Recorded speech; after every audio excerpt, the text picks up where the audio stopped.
नमस्कार दोस्तों, आपका स्टडी लाइट यूट्यूब चैनल में एक बार फिर से स्वागत है। दोस्तों, विश्व भूगोल की सीरीज़ का आज हमारा दूसरा लेक्चर है। पहले लेक्चर ने हमने ब्रह्मांड यानी यूनिवर्स को डिटेल से देखा था। आज हम सौरमंडल यानी कि सोलर सिस्टम को डिटेल में देखने वाले हैं। दोस्तों, विश्व भूगोल से आप किसी भी प्रतियोगी परीक्षा की तैयारी कर रहे हो, हर एग्ज़ाम में विश्व भूगोल से काफ़ी क्वेश्चन पूछे जाते हैं। तो जो ब्रह्मांड और सौरमंडल है वो भी एक बहुत इम्पोर्टेंट टॉपिक है। ब्रह्मांड हमारा कंप्लीट हो गया है, जो आप देख सकते हैं video study light YouTube channel पर, और ये हमारा दूसरा लेक्चर है जिसका नाम है सौरमंडल। तो चलिए शुरू करते हैं बिना किसी वेस्ट ऑफ टाइम के। सौरमंडल की संरचना। दोस्तों, सौरमंडल की संरचना देखने से पहले मैंने आपको ब्रह्मांड वाले लेक्चर में ये बताया था कि जो ब्रह्मांड है उस ब्रह्मांड में हजारों लाखों करोड़ों आकाश गंगाएं हैं। आकाश गंगाएं स्थित हैं जिनको हम इंग्लिश में बोलते हैं गैलेक्सीज। इन आकाश गंगाओं में हमारी एक आकाश गंगा है जिसका नाम है मंदाकिनी, और इसको इंग्लिश में बोलते हैं मिल्की वे गैलेक्सी। मिल्की वे गैलेक्सी। दोस्तों, इस मिल्की वे गैलेक्सी के अंदर ही हमारा सौरमंडल स्थित है। इस गैलेक्सी के अंदर हमारा सौरमंडल है। तो मिल्की वे गैलेक्सी के अंदर हमारा सौरमंडल है जिसको मंदाकिनी के नाम से भी जाना जाता है। अब हम देखते हैं कि हमारे सौरमंडल के अंदर क्या क्या चीज़ें हैं। सौरमंडल के अंदर 4 चीज़ें हैं। पहला है सूर्य, दूसरा है इस सौरमंडल के अंदर 8 ग्रह जिनको हम डिटेल में पढ़ने वाले हैं। इसके अलावा कई विभिन्न उपग्रह हैं और अन्य खगोलीय पिंड जैसे उल्का पिंड, एस्ट्रॉइड, ये सारी चीज़ें उपलब्ध है। तो सौरमंडल की संरचना इन 4 चीज़ों से मिलकर बनती हैं। एक है सूर्य, दूसरा है 8 ग्रह और तीसरा है विभिन्न उपग्रह और अन्य खगोलीय पिंड। अब दोस्तों, ग्रह के परिक्रमा की बात करें तो हमारे सोलर सिस्टम में जो भी 8 ग्रह हैं वो सभी परवलयाकार मार्ग में सूर्य की परिक्रमा करते हैं। सूर्य की परिक्रमा करते हैं। दोस्तों, मैंने बताया था कि कोपरनिकस एक ऐसे वैज्ञानिक थे। कोपरनिकस ऐसे वैज्ञानिक थे जिन्होंने हेलियोसेंट्रिक अवधारणा दी। उस अवधारणा के अनुसार जितने भी ग्रह हैं वो सूर्य की परिक्रमा कर रहे हैं, यानी कि हमारा जो सोलर सिस्टम है उसके केंद्र में सूर्य हैं और बाकी जितने भी ग्रह हैं वो उसके चारों तरफ क्या कर रहे हैं, चक्कर लगा रहे हैं। लेकिन वो चक्कर वृत्ताकार रूप में ना लगाकर परवलयाकार रूप में लगाते हैं। मैं समझाता हूँ दोस्तों आपको परवलयाकार मार्ग का मतलब क्या होता है।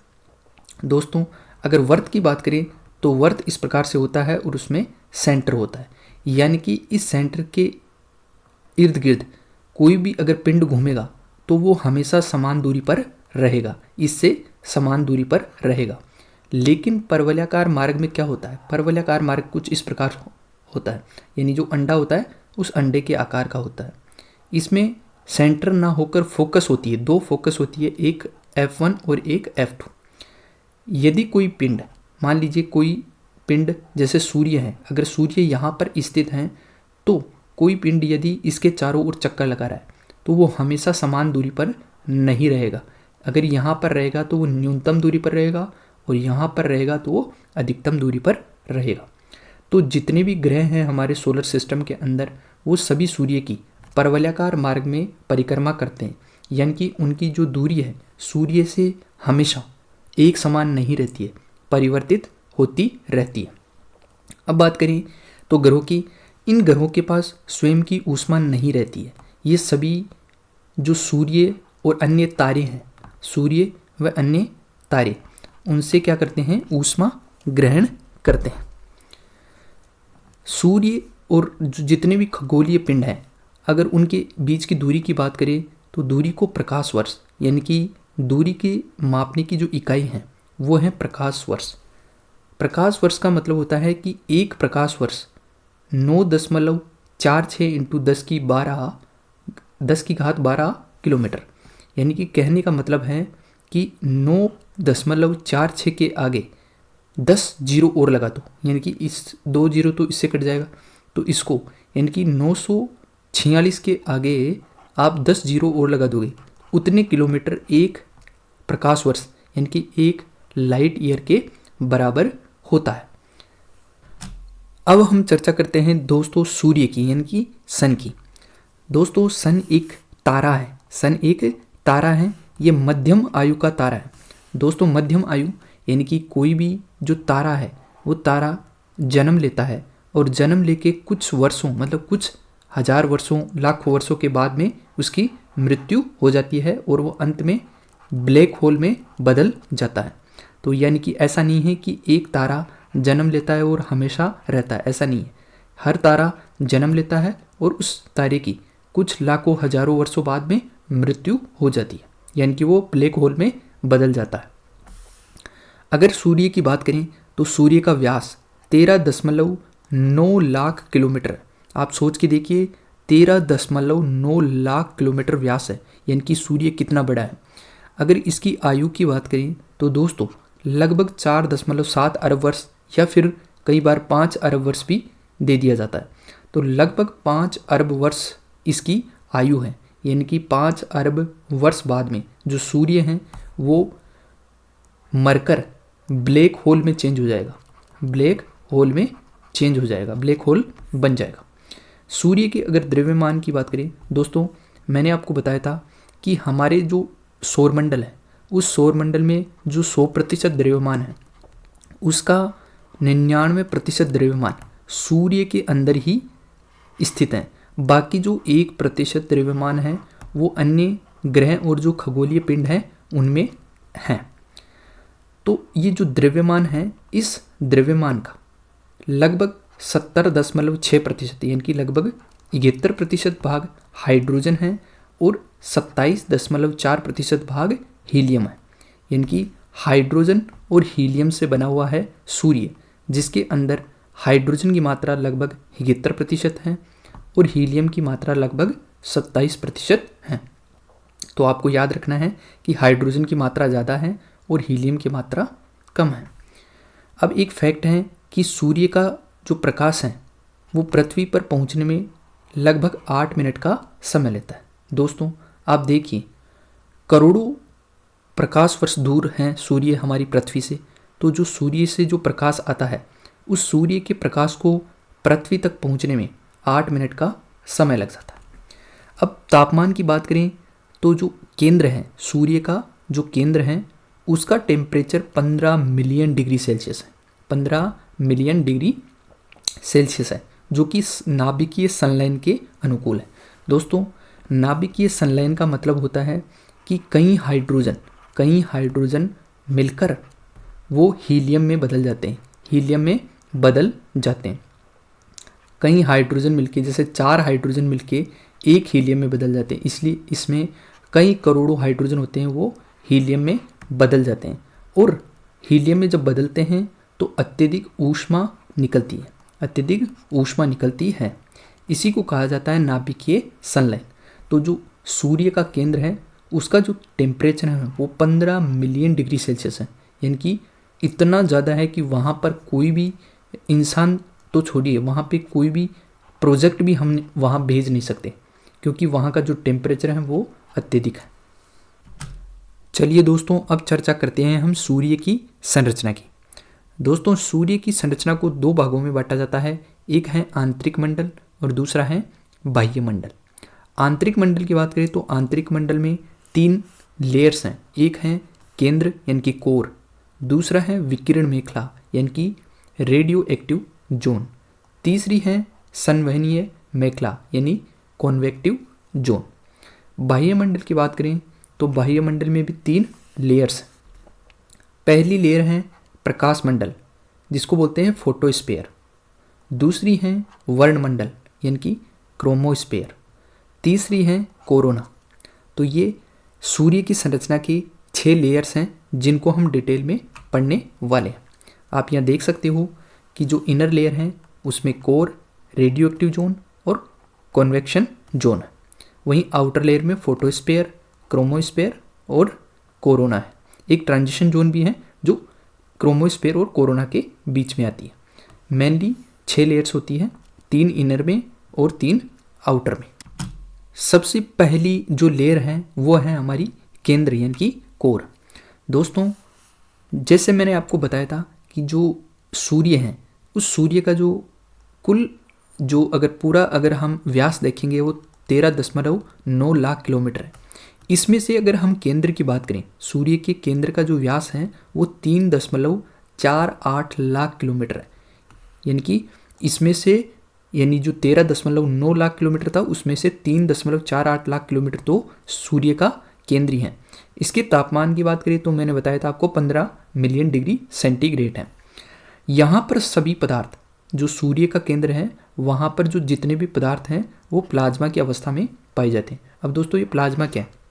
दोस्तों, आपने सुना होगा कि किसी भी वस्तु की 3 अवस्थाएं हो सकती है, ठोस, द्रव और गैस। लेकिन जो प्लाज्मा है ये प्लाज्मा चौथी अवस्था है, किसी पदार्थ की चौथी अवस्था है। इसमें क्या होता है कि जैसे कोई अणु होता है, यानी जो ठोस, द्रव, गैस होता है, उसके अंदर तो एक निश्चित कक्षा के अंदर जो इलेक्ट्रॉन होते हैं वो घूमते रहते हैं। लेकिन प्लाज्मा की जो अवस्था है, इस प्लाज्मा की अवस्था में ये जो इलेक्ट्रॉन है वो स्वतंत्र रूप से रहते हैं। और इस स्वतंत्र रूप से होने के कारण जो प्लाज्मा है, इस प्लाज्मा में चुंबकीय गुण उपस्थित रहते हैं। और ये जैसे हमारे जो तारे हैं उनमें भी ये पाया जाता है जो प्लाज्मा है। तो ये प्लाज्मा किसी भी वस्तु की चौथी अवस्था है, यानी कि ठोस, द्रव और गैस से क्या है, भिन्न अवस्था है। अगर केंद्र की बात करें तो यहाँ नाभिकीय संलयन की अभिक्रिया होती है, जिसके फलस्वरूप यहाँ पे अपार ऊर्जा मुक्त होती है। तो ये थी हमारा पहला लेयर, केंद्र। अगली हमारी लेयर है विकिरण मेखला यानी कि रेडियो एक्टिव जोन। दोस्तों, केंद्र के बाद में ये जो कोर है, ये यानी कोर के जो सेंटर था, उस सेंटर के बाद में विकिरण मेखला पाई जाती है और इसकी जो डेंसिटी है वो केंद्र से कम रहती है। दोस्तों, केंद्र से यहाँ पे जो डेंसिटी है, उस डेंसिटी के कारण क्या होती है कि जो सेंटर से जो ऊष्मा निकलती है वो उस जो उच्च घनत्व वाले पदार्थ हैं उनसे टकराहट के कारण क्या हो जाती है, वहाँ से हीट लॉस हो जाती है। तो केंद्र की तुलना में जो विकिरण मेखला है यानी जो रेडियो एक्टिव जोन है उसका टेम्परेचर केंद्र से कम रहता है और यहाँ से जो बाकी बाहर की तरफ जो लेयर्स हैं वहाँ तक ऊष्मा पहुँचती है। तो ये एक प्रकार से क्या है, ट्रांजिशन जोन भी है, केंद्र और बाकी जो लेयर्स हैं उनके बीच में ऊष्मा की ट्रांजिशन जोन। यहाँ पर पदार्थ का उच्च घनत्व होता है जिससे जो ऊर्जा है उसका लॉस हो जाता है। अगर इसकी बात करें इस लेयर की तो लगभग 25% से शुरू होकर लगभग 70% तक का एरिया कवर करती है। यानी सेंटर के बाद में जो एरिया है 25% से लेकर लगभग 70% तक का एरिया कवर करती है विकिरण मेखला। आंतरिक संरचना की तीसरी जो लेयर है वो है समन्वय मेखला यानी कि कॉन्वेक्टिव जोन। दोस्तों, यानी कि जो हमारी पहली लेयर थी वो थी कोर, दूसरी जो हमारी लेयर थी वो थी विकिरण मेखला और जो तीसरी लेयर है आंतरिक लेयर में वो है समन्वय मेखला। इस समन्वय मेखला में कई छोटी और बड़ी कोशिकाएं पाई जाती हैं। इन कोशिकाओं के द्वारा ही जो कोर से निकलकर जो विकिरण मेखला थी उसके अंदर जो ऊष्मा आई और वो जो ऊष्मा है वो इस समन्वय मेखला के द्वारा यानी कि ये जो छोटी और बड़ी कोशिकाएं हैं इनके द्वारा बाहर यानी कि जो बाहरी जो लेयर्स हैं वहाँ तक पहुँचती है। अगर इसके एरिया की बात करें तो जो विकिरण मेखला थी यानी कि वो विकिरण मेखला 70% भाग तक फैली हुई थी। उसके बाद में बाकी जो भाग रहता है आंतरिक लेयर्स का उसमें समन्वय मेखला है। यानी कि कहने का मतलब अगर आंतरिक लेयर को 100% मान लिया जाए तो उसमें 25% लगभग 25% तो है कोर का पार्ट, लगभग 50% जो पार्ट हैं वो हैं विकिरण मेखला का भाग, विकिरण मेखला, और लगभग 25% भाग हैं समन्वय मेखला।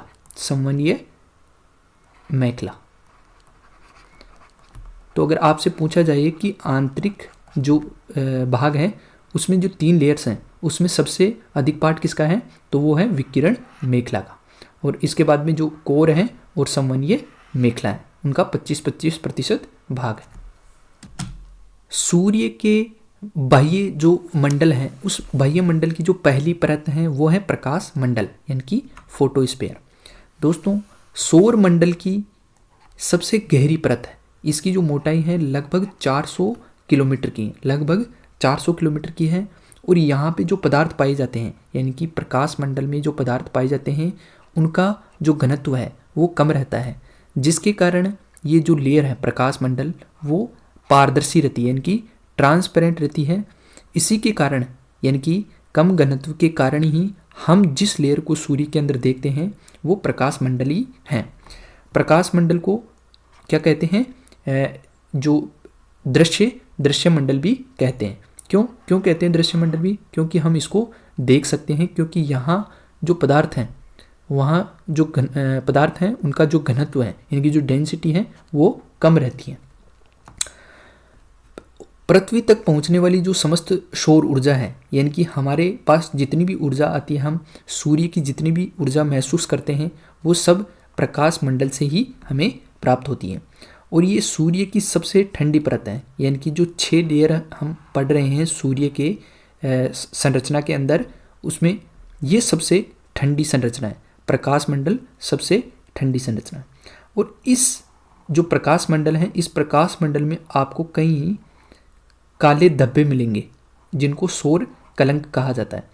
जब जब इन सौर कलंक की संख्या बढ़ती है तो ये माना जाता है कि जो पृथ्वी है वहाँ पर जो टेम्परेचर है वो इंक्रीज होता है। क्यों इंक्रीज होता है, काले धब्बे का कारण है कि ये जो प्रकाश मंडल है ये प्रकाश मंडल ऊष्मा का त्याग कर रहा है, जिसके कारण ये जो तापमान है ये पृथ्वी की तरफ आता है, जिसके कारण पृथ्वी का जो टेम्परेचर है वो बढ़ जाता है। तो ये थी हमारी बाह्य संरचना के अंदर पहली लेयर जिसका नाम है प्रकाश मंडल यानी कि फोटोस्फीयर। सूर्य की बाह्य संरचना की दूसरी जो लेयर है वो है वर्णमंडल यानी कि क्रोमोस्फीयर। प्रकाश मंडल के ऊपर पाई जाती है और इसकी जो मोटाई है वो 2000 से लेकर 3000 किलोमीटर तक है। इसको सूर्य का वायुमंडल भी कहा जाता है। दोस्तों ये पूछा जा सकता है एग्जाम में कि कौन सी वो जो लेयर है जिसको सूर्य का वायुमंडल कहा जाता है या किसे सूर्य का वायुमंडल कहा जाता है, तो आपको याद रखना है वर्णमंडल यानी कि क्रोमोस्फीयर। आपको दोनों चीज़ याद रखनी है, वर्णमंडल भी और क्रोमोस्फीयर भी। कई बार हिंदी में क्रोमोस्फीयर लिख दिया जाता है एग्जाम में और कंफ्यूज हो जाते हैं। तो आपको दोनों याद रखने हैं कि जो सूर्य का वायुमंडल है उसे किसे कहते हैं, वर्णमंडल या क्रोमोस्फीयर को। दोस्तों यहाँ पर जो गैसें होती है यहाँ का जो गैसें हैं वहाँ उनका जो घनत्व तो है कम और यहाँ का जो तापमान है वो है अधिक। और यहाँ जो गैसों का प्रवाह होता है उसको एक नाम दिया जाता है, उसको बोलते हैं स्पीक्यूल। तो आपसे पूछ लिया जाए कि स्पीक्यूल क्या है, तो आपको बताना है कि गैसों का जो प्रवाह होता है वर्णमंडल के अंदर, गैसों का जो प्रवाह होता है उसको स्पीक्यूल कहा जाता है। यहाँ पर तीव्र गहनता का प्रकाश उत्पन्न होता है जिसको सौर ज्वाला कहा जाता है।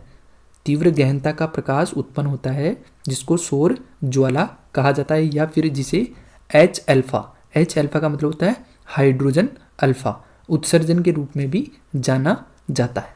तो ये इंपॉर्टेंट इन्फॉर्मेशन थी वर्णमंडल के बारे में। बाह्य संरचना की तीसरी और अंतिम परत है कोरोना। यह सूर्य के वायुमंडल का सबसे बाहरी आवरण है जो वर्णमंडल के ऊपर पाया जाता है। जैसे जैसे सूर्य के केंद्र से दूरी बढ़ती जाती है यह आवरण क्षीण होता जाता है। अतः कोरोना का बाहरी भाग क्षीण होकर आयन तथा इलेक्ट्रॉन की पवनों में परिवर्तित हो जाता है और इन पवनों को सौर पवनें कहा जाता है।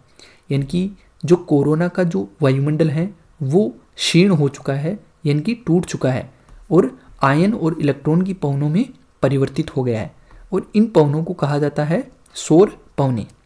इस मंडल से यानी कि जो कोरोना है उस कोरोना से लाल रंग की लपटें उठती है और ये काफ़ी ऊंचाई तक निकलती हैं। सूर्य के ध्रुवीय भागों के ऊपर इस मंडल में एक छिद्र भी होता है जिसको कोरोना होल कहा जाता है। कोरोना से रेडियो तरंगे निकलती है। कोरोना से कौन सी तरंगे निकलती हैं? रेडियो तरंगे निकलती हैं। तो दोस्तों ये थी सूर्य की संरचना। हमने 3 लेयर्स, एक आंतरिक संरचना और एक बाह्य संरचना, जिसमें 3 लेयर थी, उनमें हमने इंपॉर्टेंट इन्फॉर्मेशन देखी सूर्य की संरचना के बारे में। चलिए दोस्तों, अब हम बात करते हैं ग्रहों की, यानी कि प्लेनेट्स की। प्लेनेट होता क्या है, प्लेनेट की क्या डेफिनेशन है, कौन डिसाइड करता है कि ये प्लेनेट है या नहीं है, सबसे पहले उसके बारे में हम डिस्कस करते हैं। तो दोस्तों, एक ऑर्गेनाइजेशन है अंतर्राष्ट्रीय खगोलीय संघ, यानी कि इंटरनेशनल एस्ट्रोनॉमिकल यूनियन।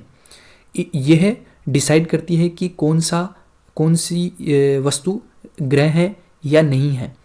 तो इनकी बैठक हुई थी 2006 के अंदर। 2006 में इन्होंने ग्रह की एक परिभाषा दी थी। उन्होंने कहा था कि इस परिभाषा को सेटिस्फाई करने वाली वस्तु ही ग्रह कहलाएगी। तो इसमें उन्होंने कौन कौन सी कंडीशंस बताई थी? उन्होंने ये बताया था कि कोई भी वस्तु अपनी निश्चित कक्षा में सूर्य की परिक्रमा करती हो, पहली ये शर्त है। यानी कि किसी वस्तु का ग्रह कहलाना, उसकी पहली शर्त है कि वह अपनी निश्चित कक्षा में सूर्य की परिक्रमा करे। दूसरी, ऐसे खगोलीय पिंड जो अपनी गुरुत्वाकर्षण शक्ति से अपनी कक्षा के आसपास अवस्थित अन्य पिंडों, जैसे कि उल्कापिंड, क्षुद्र ग्रह और धूमकेतु को या तो खुद में समाहित कर लें या कक्षा से पूर्णतया बाहर कर दें। यानी कि जिस कक्षा में वो चक्कर लगा रही है, या तो वो अपने आप में संभाल ले उनको, या फिर अपनी कक्षा से उनको बाहर कर दें, या फिर उनमें से कोई चंद्रमा यानी कि उपग्रह भी बन सकता है। तो ये दूसरी शर्त है। तीसरी शर्त थी कि ऐसे खगोलीय पिंड जिनमें पर्याप्त द्रव्यमान हो, ताकि वह अपनी गुरुत्वाकर्षण शक्ति के माध्यम से अपने लगभग गोलाकार स्वरूप को संतुलित रख सके। उनमें गुरुत्वाकर्षण होना चाहिए। ये तीसरी शर्त थी। ग्रहों के पास अपना कोई प्रकाश नहीं होता है, यानी कि कोई भी ग्रह ऐसा कोई भी पिंड ग्रह नहीं कहलाएगा जिसके पास स्वयं का प्रकाश हो। ग्रहों के पास स्वयं का प्रकाश नहीं होता है, वे सूर्य से ही ऊष्मा और प्रकाश की प्राप्ति करते हैं। तो IAU ने ये 4 शर्तें बताई कि कोई भी पिंड ये 4 शर्तें अगर सेटिस्फाई करेगा तो उसको हम ग्रह की कैटेगरी में कंसिडर करेंगे। अब आप देख सकते हो कि इसके अंदर आप देख सकते हो यहाँ पे ये सूर्य हैं, और सूर्य की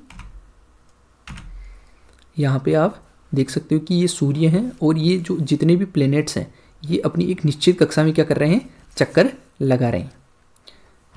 अब हम बात करते हैं हमारे सोलर सिस्टम की, यानी कि हमारे सोलर सिस्टम में कितने ग्रह हैं। तो दोस्तों, हमारे सोलर सिस्टम में टोटल अब तक 8 ग्रह हैं, यानी कि वर्तमान में 8 ग्रह हैं। पहले 9 ग्रह माने जाते थे हमारे सोलर सिस्टम में, यानी कि जो प्लूटो है, ये देख सकते हैं आप प्लूटो, इसको भी पहले ग्रह माना जाता था 2006 से पहले। लेकिन 2006 में IAU ने जो मैंने अभी डेफिनेशन आपको बताई थी, उस डेफिनेशन को जो प्लूटो था वो मीट नहीं कर रहा था। इसके कारण प्लूटो को इस ग्रह की श्रेणी से हटाकर बोनी ग्रह की श्रेणी में डाल दिया गया। तो अभी वर्तमान में हमारे सोलर सिस्टम में 8 ग्रह हैं। वो 8 ग्रह आप देख सकते हैं। इन 8 ग्रहों को 2 भागों में बांटा गया, एक आंतरिक ग्रह और एक बाह्य ग्रह। आप देख सकते हैं कि आंतरिक ग्रह और बाह्य ग्रह, 4 आंतरिक ग्रह हैं और 4 बाह्य ग्रह। इन आंतरिक ग्रह और बाह्य ग्रहों के बीच में एक बेल्ट पाया जाता है जिसको बोलते हैं एस्ट्रॉयड बेल्ट। अब दोस्तों, ये जो आंतरिक ग्रह हैं और बाह्य ग्रह हैं, इनको आपको सूर्य से दूरी के क्रम में याद रखना है। तो इसकी मैं आपको एक ट्रिक बताता हूँ। सबसे पहले देखिए मरकरी, इसको हिंदी में बोलते हैं बुध ग्रह। देखिए दोस्तों, जैसे हमारे सप्ताह के नाम होते हैं ना, उसी प्रकार से हम इनको याद रखेंगे। सबसे पहले आप सन के जो नज़दीक वाला जो ग्रह है वो है बुध। आप सबसे पहले बुध याद रखिए।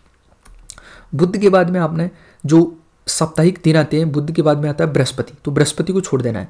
बृहस्पति के बाद में आता है अगला शुक्र, तो ये है शुक्र, यानी कि शुक्र वो इंग्लिश में बोलते हैं वीनस। इसके बाद में शुक्र के बाद में एक और छोड़ देना है शनि, तो शनि के बाद में रवि, और रवि हम कहाँ मनाते हैं? पृथ्वी पे। तो तीसरा आ जाता है पृथ्वी यानी कि अर्थ। इसके बाद में रवि आ गया, रवि के बाद में सोम आता है, सोम को छोड़ देना है। मंगल, अगला आता है मंगल, तो आपको ऐसे याद रखना है मंगल। पहला आता है बुध, बुध के बाद में बृहस्पति को छोड़ के फिर आएगा शुक्र, शुक्र के बाद में शनि को छोड़ देना है रवि, रवि हम पृथ्वी पे मनाते हैं, मतलब रविवार पृथ्वी पे मनाते हैं, तो तीसरा पृथ्वी हो गया। रवि के बाद में आता है सोम, तो सोम को छोड़ देना है। फिर आता है मंगल यानी मार्स। तो ये इस प्रकार से आंतरिक ग्रह हो गए 4। फिर मंगल के बाद में आता है बुध, बुध को छोड़ देना है। बुध के बाद में आता है बृहस्पति, तो ये है बृहस्पति, जिसको इंग्लिश में कहते हैं जुपिटर। इसके बाद में बृहस्पति के बाद में शुक्र आता है, शुक्र को छोड़ देना है।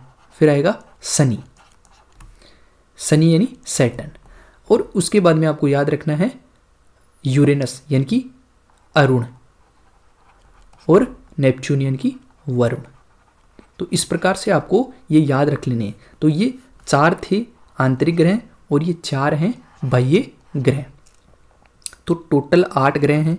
आई होप कि आपको इस ट्रिक के माध्यम से ये 8 ग्रह, यानी कि एग्जाम में पूछा जा सकता है कि सन से दूरी के क्रम में बताइए कौन सा सन के नज़दीक है या कौन सा ग्रह सन से दूर है। तो आप इस ट्रिक के माध्यम से याद रख लेना कि सबसे पहले बुध, शुक्र, पृथ्वी, मंगल, इसके बाद में बाह्य में बृहस्पति, शनि, अरुण और वरुण, ये वाले ग्रह आएंगे।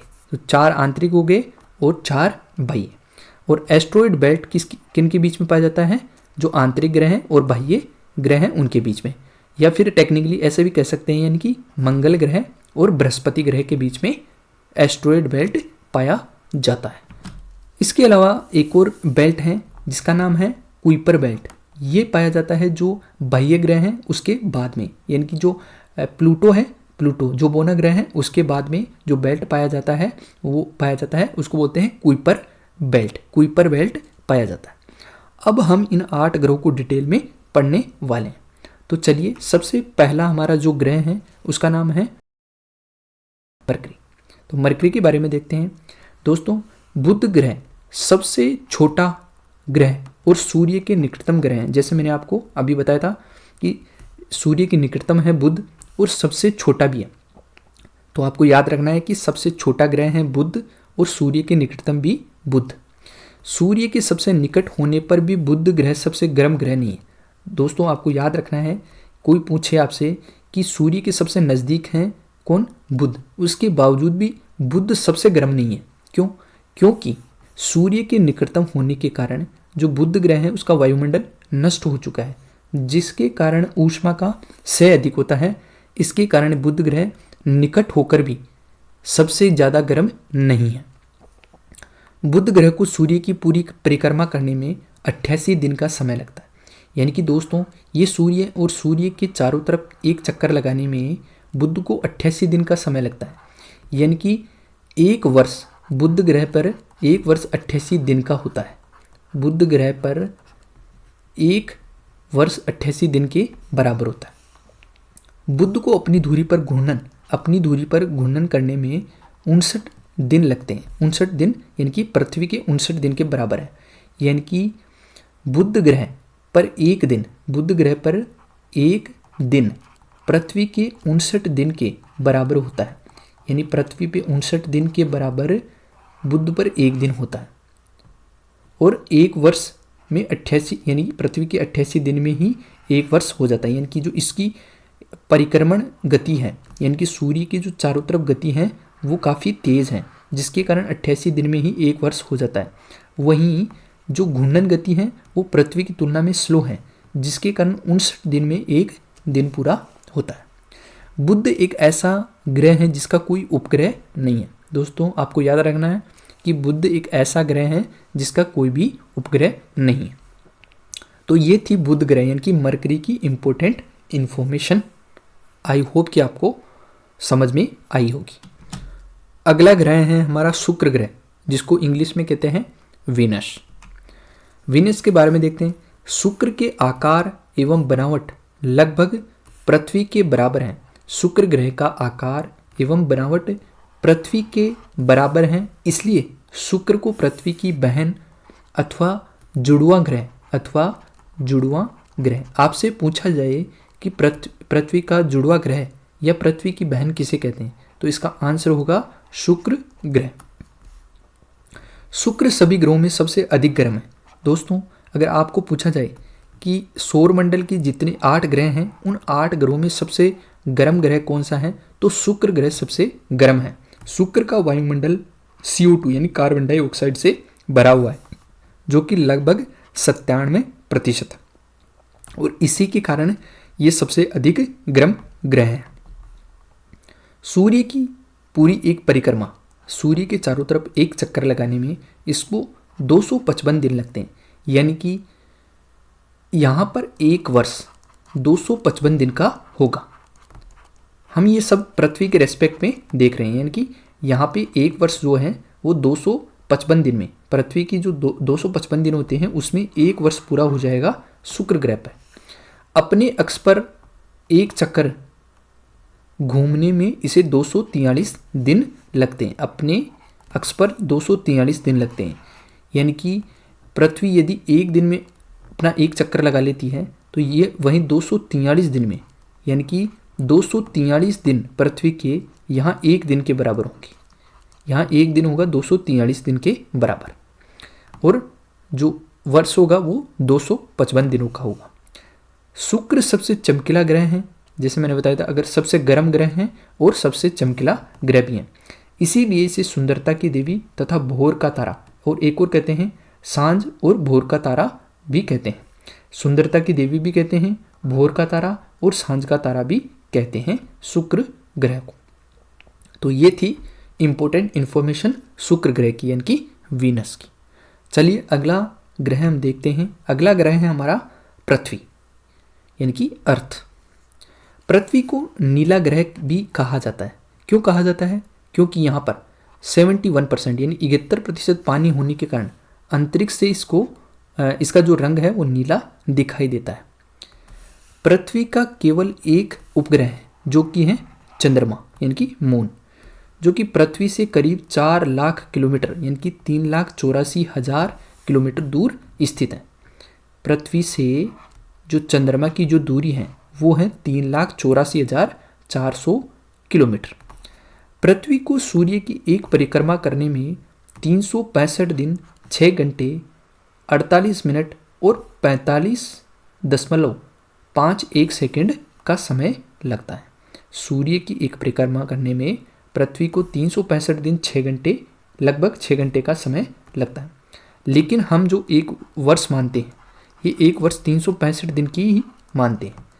लेकिन ये जो 6 घंटे हैं, ये 6 घंटे हम जोड़ते हैं, और ये 6 घंटे जोड़ते जोड़ते 4 वर्ष में 24 घंटे हो जाते हैं, यानी एक दिन के बराबर हो जाते हैं। इसीलिए हम कहते हैं कि जो 4 साल बाद में जो ईयर आएगा वो 366 दिन का, जिसको हम लीप वर्ष के नाम से जानते हैं। तो ये 6 घंटे जुड़कर क्या हो जाते हैं, एक दिन बन जाते हैं, और इस एक दिन को हम फरवरी महीने में जोड़ देते हैं, फरवरी महीने में ऐड कर देते हैं, और ऐड करने के कारण हर 4 साल बाद में जो फरवरी है वो 29 दिन का आता है, और जो वर्ष होता है 29 दिन जिस फरवरी में होते हैं वो 366 दिन का होता है, जिसको लीप वर्ष कहा जाता है। पृथ्वी को अपनी अक्ष पर घूमने के लिए 23.56 घंटे लगते हैं, यानी लगभग 24 घंटे का समय लगता है, यानी एक चक्कर लगाने में 24 घंटे यानी एक दिन का समय लगता है। पृथ्वी अपने अक्ष पर 23.5 डिग्री झुकी हुई है। दोस्तों, ये जो हमारी पृथ्वी है, ये पृथ्वी कुछ इस प्रकार से ये झुकी हुई है, यानी कि जो एंगल है ये है 23.5 डिग्री। इस झुकी होने के कारण ही हमारी पृथ्वी पर ऋतुएं होती हैं। यदि हमारी पृथ्वी अगर सीधी होती, यानी कि ये जो 23.5 डिग्री का जो टिल्ट है वो अगर ना होता तो पृथ्वी पर ऋतुएं नहीं होती, यानी कि जिस जगह गर्मी है वहाँ गर्मी रहती है, और जिस जगह सर्दी है वहाँ पे सर्दी होती है, और जहाँ बारिश हो रही है वहाँ बारिश ही होती रहती। तो ये ऋतु के होने का कारण क्या है? पृथ्वी का झुका हुआ यानी कि पृथ्वी झुकी हुई है, जिसके कारण ऋतुओं में परिवर्तन होता है, यानी कि ऋतुएं आती हैं। तो ये थी हमारी पृथ्वी। आंतरिक ग्रहों में हमारा जो अंतिम ग्रह है वो है मंगल ग्रह यानी कि मार्स। मंगल में आयरन ऑक्साइड की उपस्थिति है अधिक होने के कारण इसका रंग क्या है, लाल रंग है। पृथ्वी पर पानी की उपस्थिति 71% थी जिसके कारण उसका रंग नीला था। मंगल पर जो है आयरन ऑक्साइड की उपस्थिति, आयरन ऑक्साइड का मतलब Fe2O3, ये आयरन की ऑक्साइड उपस्थित होने के कारण इसका जो रंग है वो लाल दिखाई देता है। अतः मंगल ग्रह को लाल ग्रह भी बोला जाता है। तो आपको याद रखना है कि लाल ग्रह किसे कहा जाता है, मंगल ग्रह को लाल ग्रह कहा जाता है।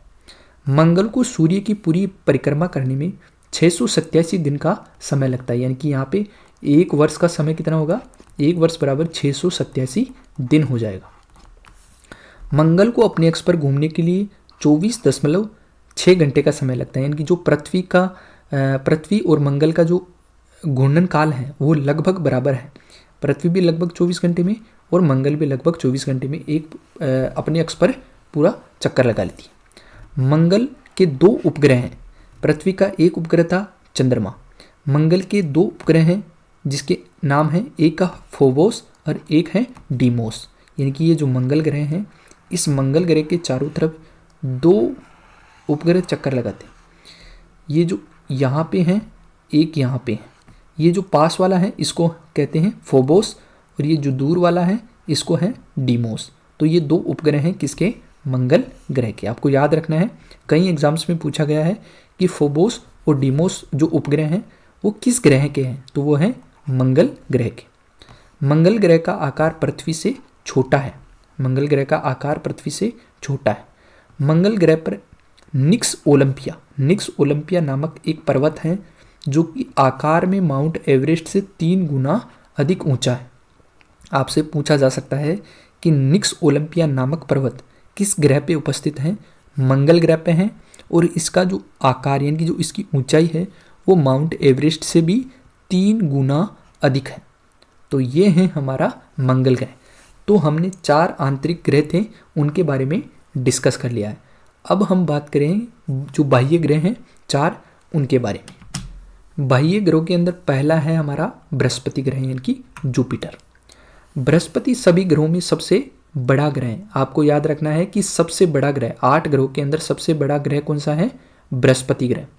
बृहस्पति अपने अक्ष पर घूमने के लिए केवल 10 घंटे का समय लगता है, यानी कि जो अपने अक्ष पर इसकी जो गति है वो पृथ्वी की तुलना में काफ़ी तेज़ है। सभी ग्रहों में सबसे तेज़ है, यानी कि सबसे तेज़ अपने अक्ष पर घूर्णन करता है बृहस्पति ग्रह। बृहस्पति ग्रह का जो तापमान है वो 130 डिग्री सेल्सियस है, यानी कि पृथ्वी की तुलना में काफ़ी हाई टेम्परेचर है बृहस्पति पर। दोस्तों मैं एक चीज़ और आपको बता दूं कि जो हमने पढ़े थे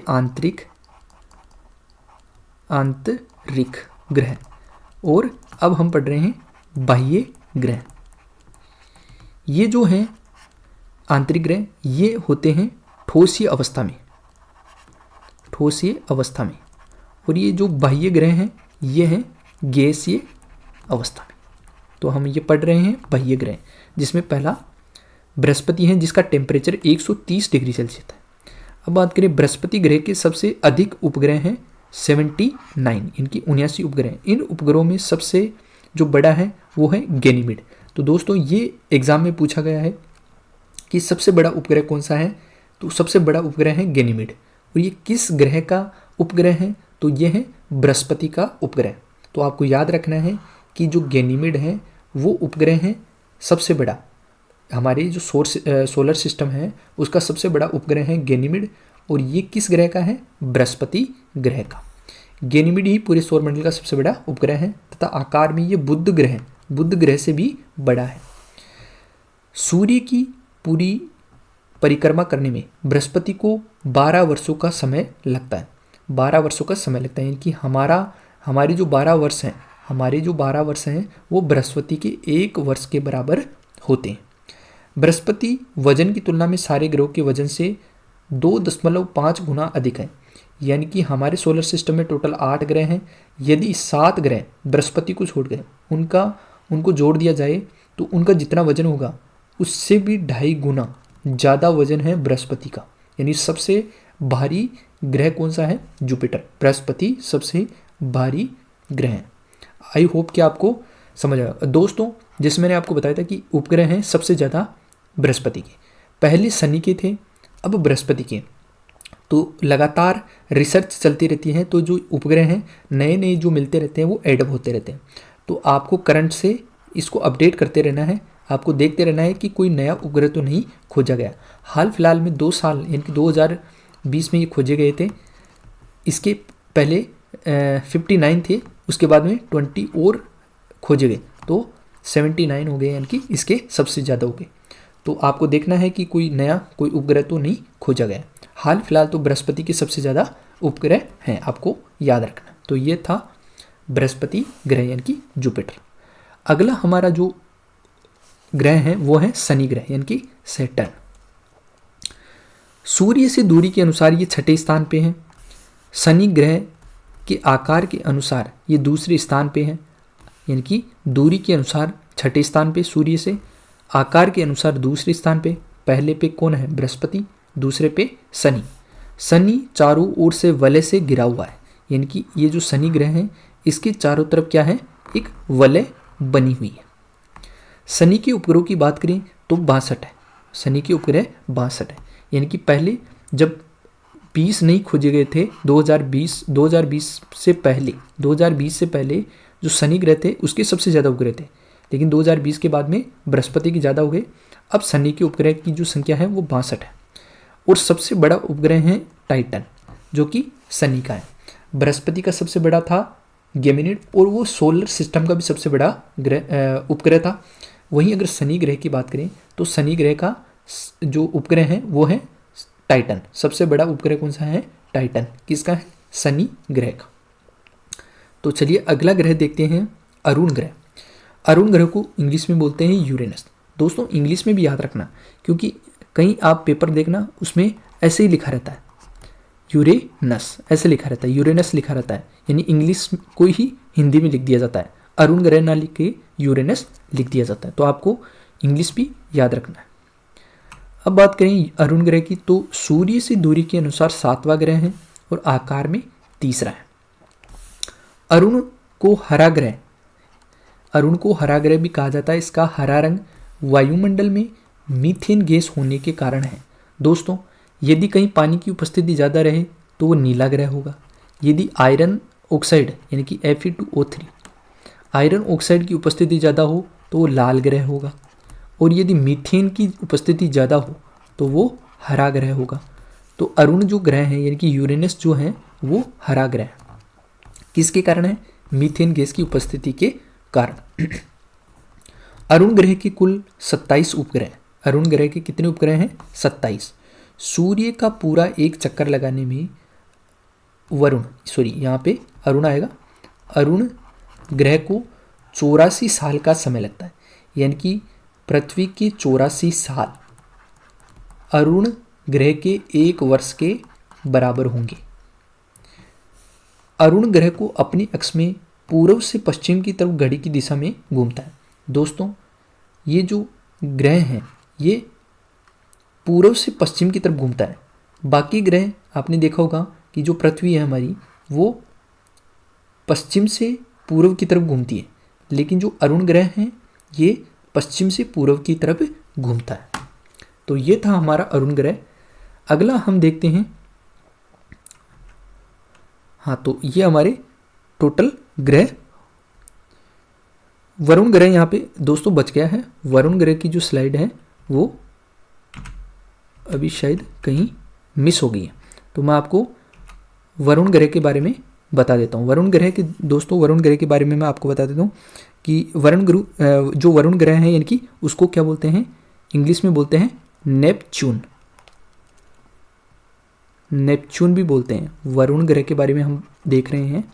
वरुण ग्रह को इंग्लिश में बोलते हैं नेपच्यून, और ये जो है वो 8वां ग्रह है, यानी कि अंतिम ग्रह है, और आकार में चौथा है। आकार में कौन सा है? चौथा ग्रह है। पहला था बृहस्पति, दूसरा था शनि, तीसरा था अरुण, और चौथा है वरुण। यानी कि जो बाह्य ग्रह हैं जिनको हमने पढ़ा था यानी कि शुरू से लेके अंत तक।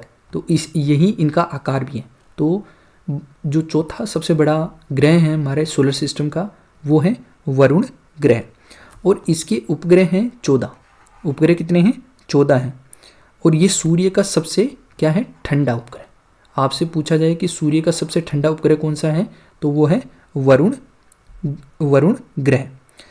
अगर सूर्य के चारों तरफ चक्कर लगाने की बात करें तो ये 165 साल में सूर्य की परिक्रमा करते हैं, यानी कि सूर्य हमारे पृथ्वी के 165 साल वरुण ग्रह पर एक वर्ष के बराबर होंगे।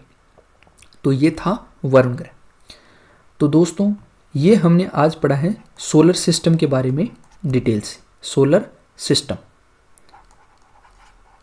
आई होप कि आपको इम्पोर्टेंट इन्फॉर्मेशन की जो जानकारी थी वो मैंने दी है, और यहाँ से जो आने वाले एग्ज़ाम्स हैं उन एग्ज़ाम्स में यहाँ से जो भी मैंने फैक्ट्स आपको बताए हैं वो यहाँ से कवर हो जाएंगे।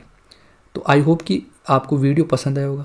अगर आपको अच्छा लगा है तो वीडियो को लाइक करें, ज़्यादा से ज़्यादा शेयर करें, और स्टडी लाइट यूट्यूब चैनल को आप सब्सक्राइब करके बेल आइकन ज़रूर हिट कर लें, क्योंकि यहाँ हम पूरा विश्व का भूगोल करवाने वाले हैं। दोस्तों मैंने इंडियन ज्योग्राफी कंप्लीट करवा दिया, आप देख सकते हैं इंडियन ज्योग्राफी के लेक्चर आप प्लेलिस्ट बनी हुई है वहाँ पर जाकर देख सकते हैं। तो मिलते हैं अगले लेक्चर में विश्व भूगोल के। तब तक के लिए धन्यवाद दोस्तों। जय हिंद।